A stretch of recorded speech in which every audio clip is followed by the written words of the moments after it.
What's up, guys? How's everybody doing out there? I'm Vernon Kid here, coming to you again. How's everybody doing on their end? Hope everybody is well, as always. Welcome back to my comic review. Apologize for no entrance, no intro. I'm working on a new intro. Usually I always sporadically change them, usually monthly or seasonally. But congratulations to Lamar for he being the first to win the first prize. I have to send it out to him real soon. They ran out of stock of the statue. Wait till it come back in, and I'm gonna get that right out to you, Lamar. So don't worry about that. What I can tell you about this month's surprise giveaway is an omnibus. You don't really. I'm not gonna say what character it is, but it is an omnibus. It's from Dynamite. That's all you're gonna know. So, and as always, like I said, entries began last week. So for all those who gave their thoughts and comments on the books that I had or the books that they had that I didn't get, you are entered. As long as you put some input, you are entered into the contest. Okay? But let's get right to the books, shall we? This was a good week. You can see right here, right back. I have, as always, one thing you always know from my reviews, you always know there will be some DC, there will be some indies, and there will be some Marvel. You always know the big two will be there. So basically, guys, we're gonna kick this off. Being that it's a new month, this is how I will do the presentation for the month of November. It'll go DC in between, sandwich between independent, and then Marvel close out the review. So let's kick this off, shall we? Let's get right into this. So we start off with Aquaman and the Others. I want to get a look at that cover. Pretty nice cover. Get a good look. Okay. Rage Against the Beast. Dan Jurgens continues to entertain with this title. Like I said, it's good to see Aquaman in another title. He's in 3 titles now. It's good to see him get the recognition and spotlight that he deserves. He's in this title, he's in Justice League, and he's in his own title. That's cool. But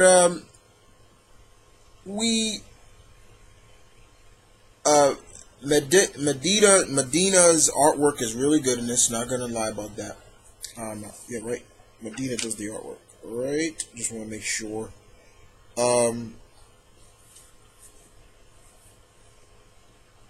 Yeah, Land Medina does the artwork. In the last issue we saw, we left with that dun dun dun cliffhanger where we saw the operative, this character right here, this character right there, this one of the members. He's falling to his death. He was ambushed by KG Beast, and KG Beast tossed his ass off a roof, and he looked like it all looked dire. Unfortunately, does he die? I'm gonna spoil that for you. No, he doesn't. But we get to see more of who KGB is working for, who are his partners. What I will spoil, that one of his partners is the assassin known as Cheshire. She's in this. We also get to see some more of what's going on with Man of War, or Prisoner of War, this character right here. Right there, certainly. You know, he carries the souls of people who died around him, and that gets really interesting as well, of who the person the soul that he's going to visit, the person that died, he's going to visit this person's soldier's wife and tell him everything like that, and it gets really interesting in there. And that's where pretty much the plot really starts to thicken, where we start to see who may have killed this man. And that is where I'm going to end it, because the ending really gave us like, ooh.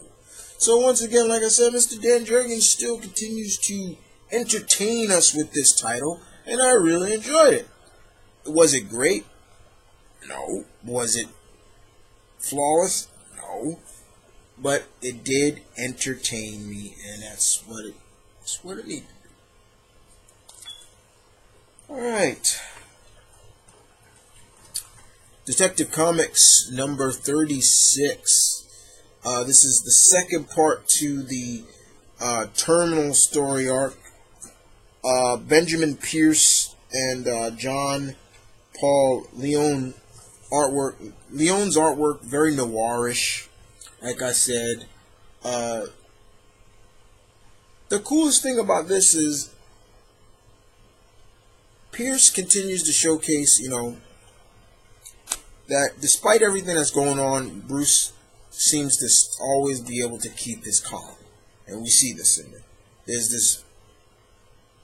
It's basically a virus. So a virus, and the whole Gotham airport is quarantined because of this. And Bruce is running out of time. He has to find the person responsible. Does he find the person? Yes. And does he get some help? Yes. A little help from Dick Grayson. And Dick actually helps find the person that maybe can lead him to the character you see here in the cover, and she is freaking trippy. She's like some straight up sexaholic or something like that. She's telling Dick like, okay, I'll tell you everything you want to know. Excuse me, but first thing, you got to kiss me, and if I like your kiss, I'll tell you. And she's literally saying, don't give me no little, peck on the cheek. No, kiss me. And Dick lays it on her, and it's to the point where she is loving it. She's getting off on Dick, and she's like, I want more. And Dick's like, okay, you gotta tell me what you want. And she's so pissed off at Dick, but Dick does get the info he needs. Gives it back to Batman, and the story ends on a good note. It was cool. It wasn't nothing really fancy. Just a good straight edge storytelling of Batman. It could have been Batman: A Nick of Time. That's what the storyline could have been. But it was cool. Oh my God. Earth 2. 28. You got Taylor, Marjorie Bennett, a lot of people on this title. This basically is the showcasing of the Earth 2 Furies of Apocalypse. And my God, these women are trippy as fuck. You got on this Earth 2's Fury, you have a Zarnian, a female Zarnian. This woman in the back, I think she's supposed to be like Pestilence. You got a Tamaranian, this character right here. You got a Martian, and I'm not sure what the other person is, but she comes from War World. So you know who we're dealing with War World. But it's pretty much just the introduction of these four ladies right here, and we get to see where their lives took that turn and went with Darkseid and everything like that. Yeah, just trippy as hell. Grayson, number 4. Like I said, this series is not that bad, guys. The one thing I will say is that Mr. Seedley really showcases that despite Dick being like with this agency and running in the spy game, he does miss being Nightwing. He does miss flipping on the rooftops and things like that. And in this issue, we can see Dick actually meet, I believe, I guess the new 52 version of Checkmate. Dick does get some help from Batman, and the people he worked for almost literally intercept that transmission of him communicating with Batman. They kind of, I wouldn't say demote him, but give him a job that, it's just like he don't really care for. And, Helena Bertinelli in this tells him, and this was the best part in my opinion, it shows him like, yeah, she understands that he does miss being Nightwing. He can't really tell the world that he's alive. He has to kind of stay in the dark.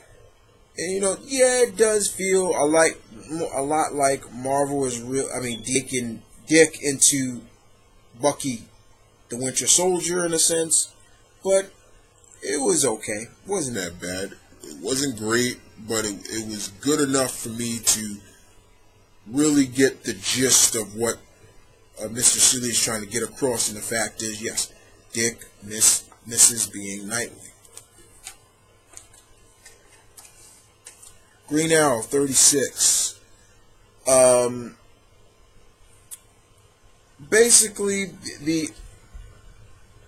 Basically, guys, the issue last week's the 35th issue showcased the coming of another character from the Arrow series, Felicity Smoke, and she was sent to kill Ollie. In this, that picks up right where that issue left off, and it was good. I liked it, and of course for all Green Arrow fans who've been reading him since before he got really big and popular, we get to see the 52 debut of Mia Dearden. And I liked it, and I liked what they've done with her. The issue is good, and of course, there's a surprise at the end. I don't want to spoil what that is, but here's my problem with this. I know the new creative team worked on Arrow. I get that. I understand that.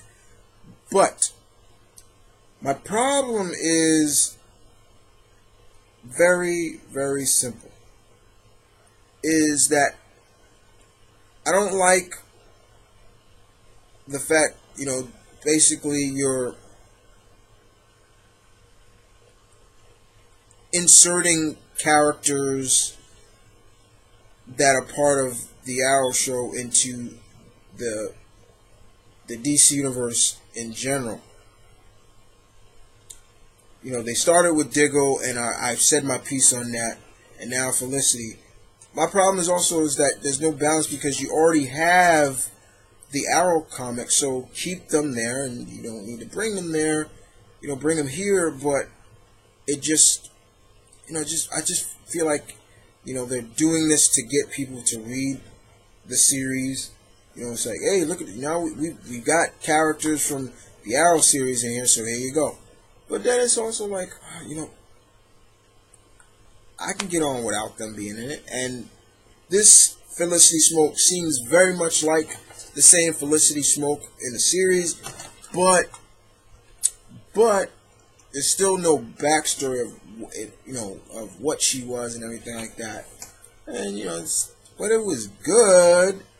Not saying I hated it, guys. I just think keep some characters out of the Prime universe in a sense. But it was good.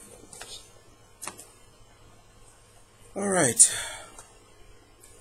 Green Lantern number 36. This is Godhead, Act 2, Part 1.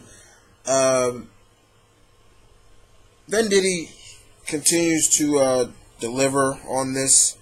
We get to see Hal and the Corps arrive on the planet that belongs and where, or of Sinestro.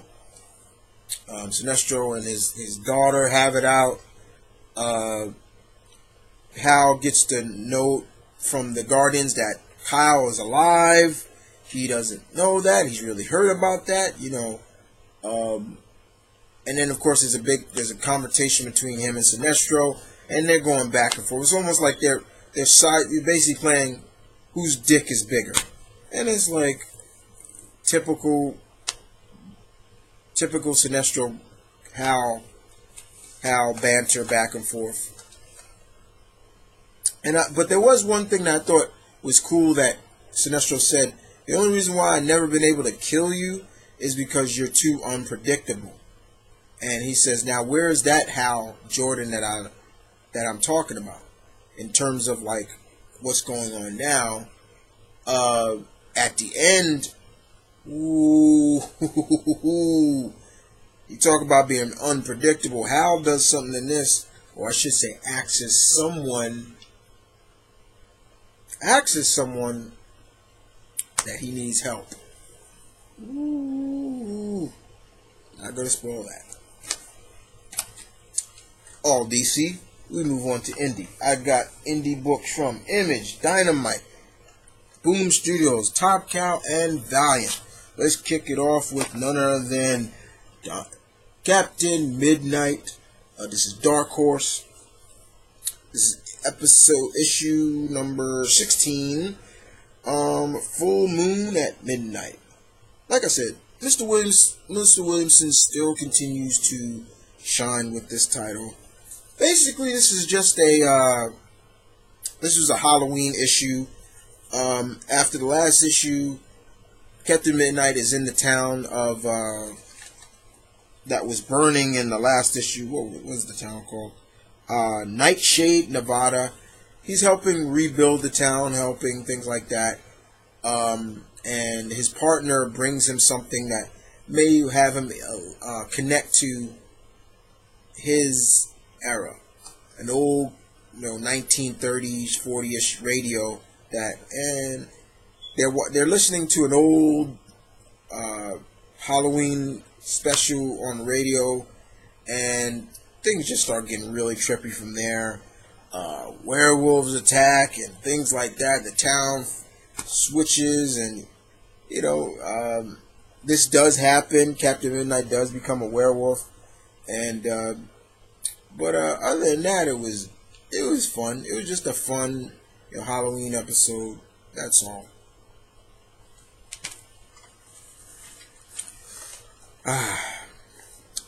Bloodshot number 25, the anniversary throwdown. You had a mega star of people who wrote this. You had Peter Milligan, Howard Chaykin, Dwayne Straczynski, Manuel Garcia, Bart Sears, Justin Jordan. So many people were on this. Without spoiling too much, this was broken up into different, smaller short stories, all about Bloodshot and the creation that was made by Project Rising Sun. The one that I liked the most was the first, which was written by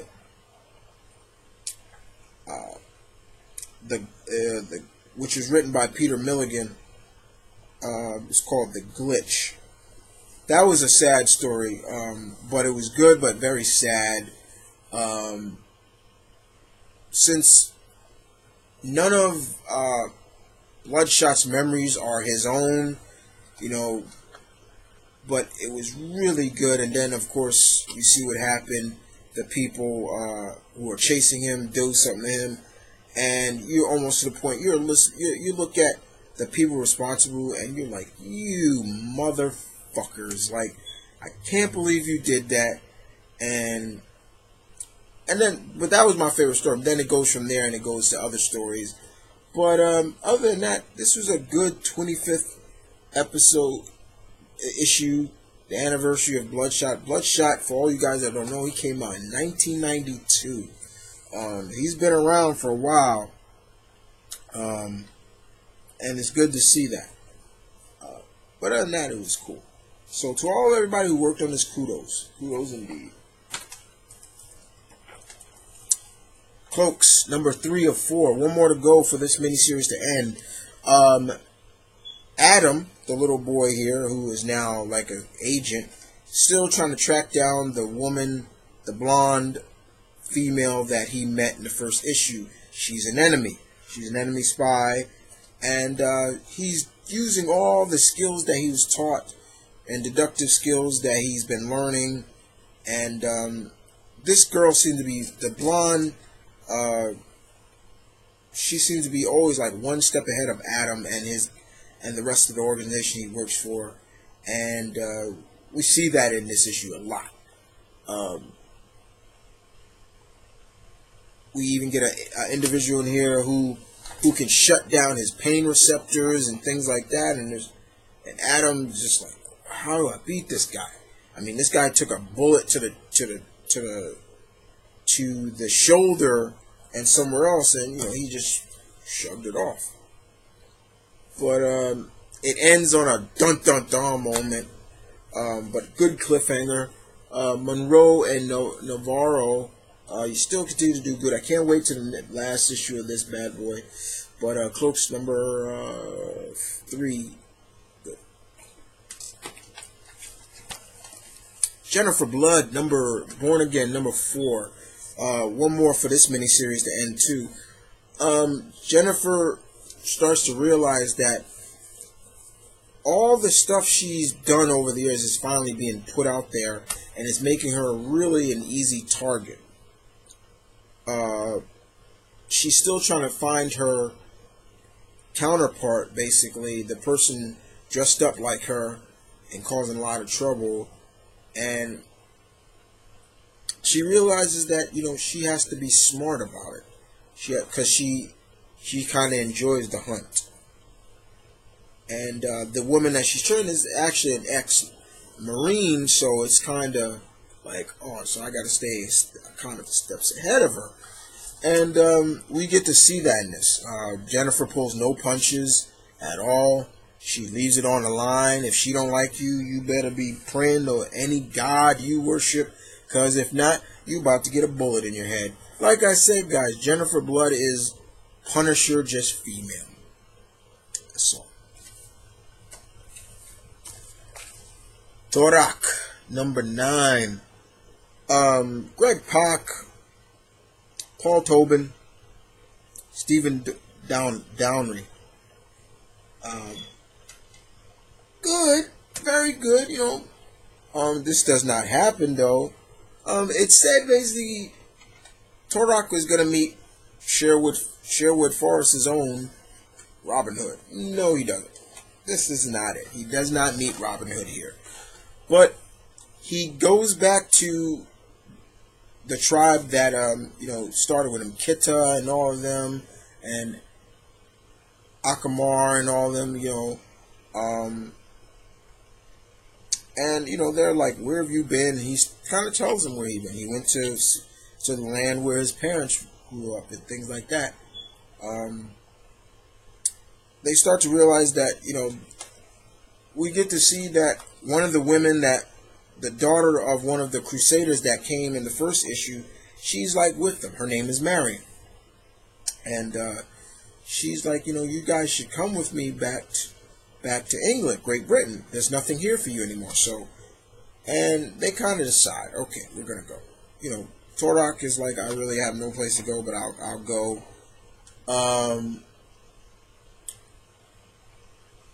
I love the scene where he tries to release he's pretty much tamed, and he's like, okay, you can go now, here, it's fresh air, blah, blah, blah, things like that. And he's like, throws him a sack of squirrels. He's like, here. Raptor looks at it, sniffs it, and goes back to Turok, basically showcasing that Turok is able to tame the dinosaurs. And he even laughs at it. He's like, okay, so you chose me. All right. Not a lot of action, but a lot of dialogue, and the drama and everything is there. You really feel for Turok in this in terms of where his place is, things like that. But once they get to England, it really gets dire. From a certain king in the Robin Hood mythos.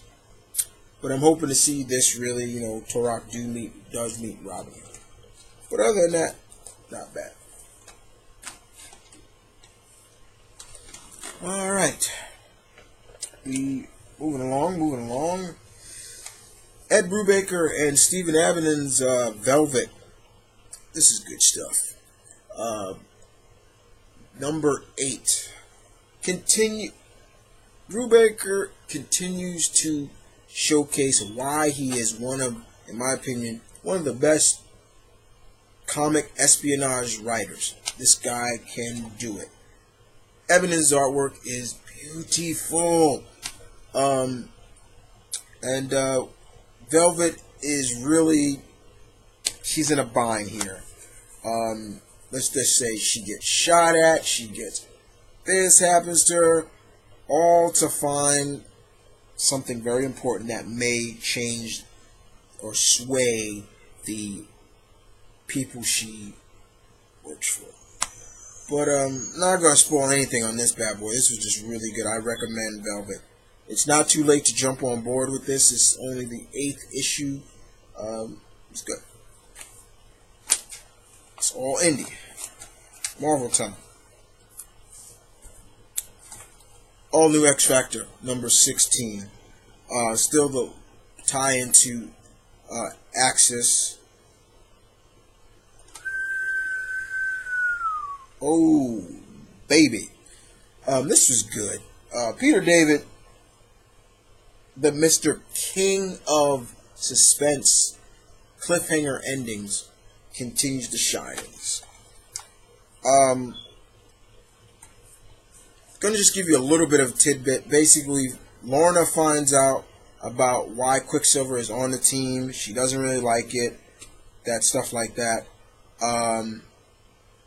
The owner of Servile that the team works for, the people inside the Sentinel suits take his wife. It's almost like he doesn't give a fuck about her.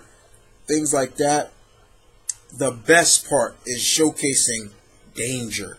What Danger does in this is like, oh, and it's almost like, literally, how did Arya do it in Mass Effect 2? Oh, she just laughed about it and is like, I am Omega. Literally in this, Danger literally shows why she is known as Danger. It was like, ooh, baby. I'm going to just spoil it right. She takes down 4 Sentinels by herself. Controls them. And it's like, don't fuck with Danger. End of discussion. But then it's that cliffhanger at the end. 2 characters. And it's like, whoa. X Factor number 16. Here it is. Amazing Spider-Man number 9. This is part 1 of the Spider-Verse. Love that cover. One of my favorite artists, Oliver Coipel. Beautiful artwork. This issue sets up everything. Peter finally gets notion what's going on, and he gets to see all of the other fellow Spidey characters. We get to see this character, this Spider-Man from this Spider-Man. Morlone is on the hunt. I don't know how he's still alive, but he is. He is kind of like a vampire. Peter gets to see characters that he knows. The coolest thing is, we get to see other Spider. He gets to see Miguel, and he's like, "What are you doing here?" And we need to talk. Things like that. He sees Jessica Drew, and what's cool is that I'm hoping they keep that 616 Spider Girl, Anya Corazon, it said she is Jessica Drew's protege. So if Jessica has a partner, alright, that's cool. Anya has worked with Carol Danvers. Now, yeah, that's cool. The cool thing is all showcasing Peter seeing Gwen, Spider-Woman, and he sees that, he's like, Gwen? Like, he's just, whoa. When he sees May, his daughter, you know, he's like, I know you. Mayday. It was just like, oh, man. He makes fun of Spider-Man UK. He gets to see that in one universe, he never gave up the cosmic power. Remember when he was Captain Universe? He had the Captain Universe powers. He doesn't give it up, and we get to see that in this. But there's a reason why the Spider-Men have brought Peter here, and it has the 616 Spider-Man, and it's very, very interesting indeed. Don't really have too much complaints, but just the Morlun family, I'm just like, oh, what is this? Like, but I also have another problem. Marvel, did you do this on purpose, or do you not know that you don't remember the numbers of your universes? The one thing I will say, we do get the number Earth where Spider-Gwen comes from. She comes from Earth 65. And I love what they say. Gwen Stacy, Spider-Woman of Earth 65, your favorite. I'm like, alright. We get to see, of course, Old Man Spider-Man, who is from Earth 4. And even one that's really cool was, there was Spider-Man from Earth 70105 is not even Peter Parker. He's Bruce Banner. I was like, whoa, that was interesting.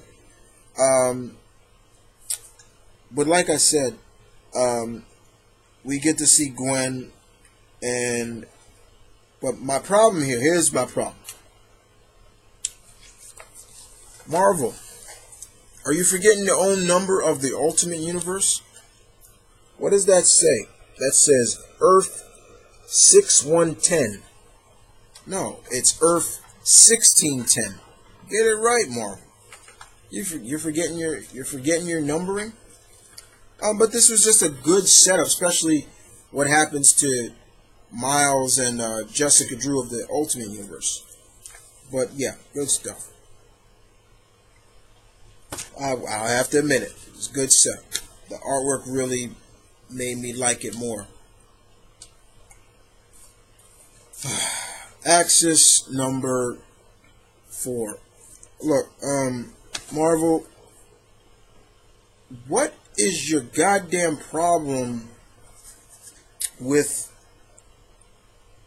You guys seem to have a huge freaking hard-on for having the X-Men and Avengers fight each other.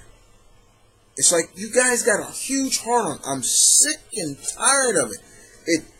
And in this issue alone, we see that it's going to happen again. I'm like, oh my God! Like, really, Mr. Remender, I like you, but these characters are written way out of character. Just listening to Storm talk, I'm like, what the fuck is wrong with Storm? Listening to how Havoc talk, I'm like, are you kidding me? Then Sam, I'm like, what the fuck is going on here?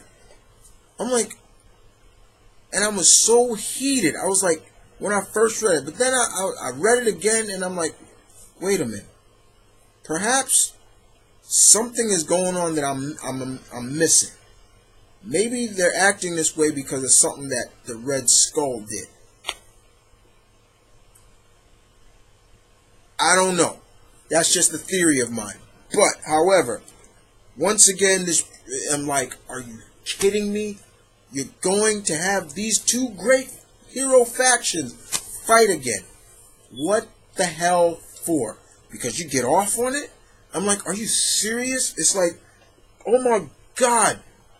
We just got done with a bullshit event called Avengers vs. X-Men. Now you want to do this again for no damn reason. And I'm like, stick a fork in me. I'm done. I don't want to see this again. I really don't. And what makes it even worse is we get to see Evan, who is supposed to be, Kid Apocalypse, really look like Apocalypse. And that even makes X-Men look like goddamn villains. I'm like, wait a minute. They got fucking Apocalypse with them. Literally saying it's survival of the fittest. They're playing onto this Darwinism. And I'm like, oh my God, you should hear how Storm talks in this. And it's just like, she's like, Xavier, dead. Wolverine is dead. The Dream is dead. I'm like, whatever, man. Like, issue 5 better make up for that. Because that just really irritated me and pissed me off. I'm sorry, guys. Spider-Verse Team-Ups number 1. Christos Gage does one story, and I think he... And...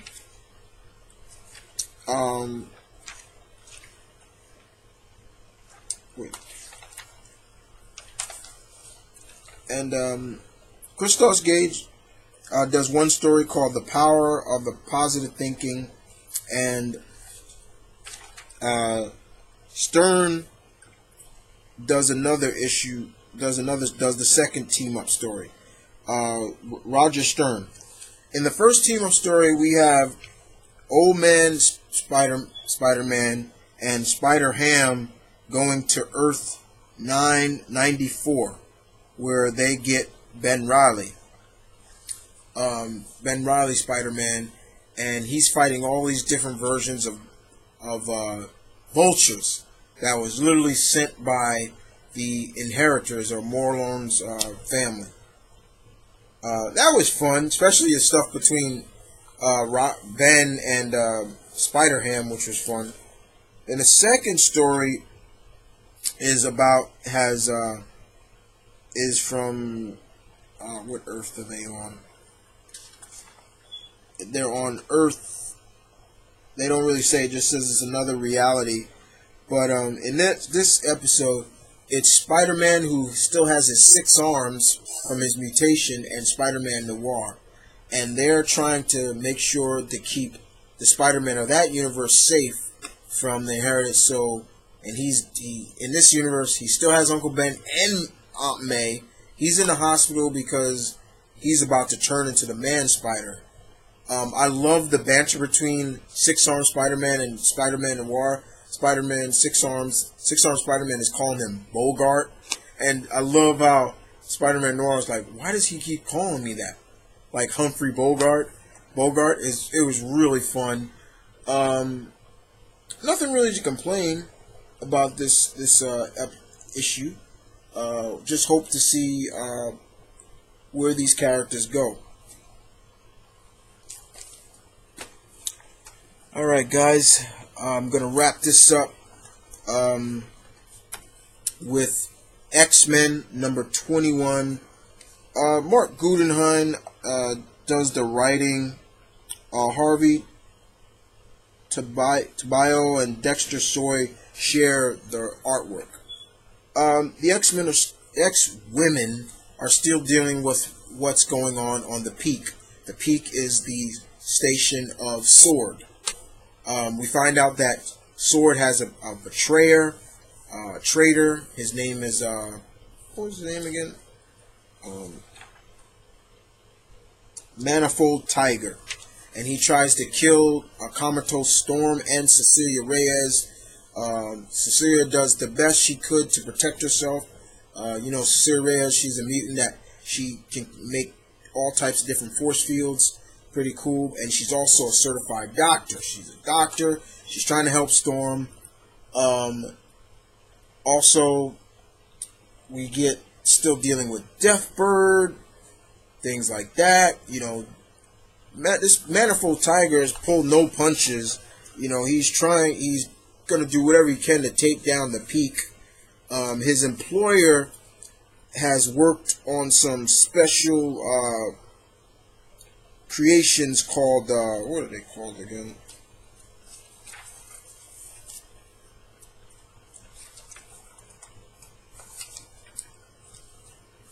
Man, what were they called? Brood scrolls. It basically taking a scroll and the brood combined together.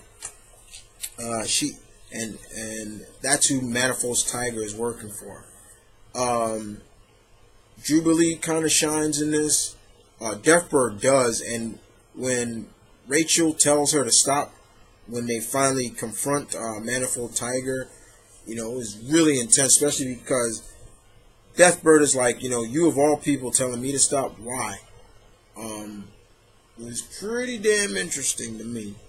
There's one more issue to go because it left on a cliffhanger of what's coming for the peak, and it's like, ooh, baby. But other than that, it was good. It was okay. Like I said, I'm not saying that Mark Guggenheim's writing is bad. It's just that he needs to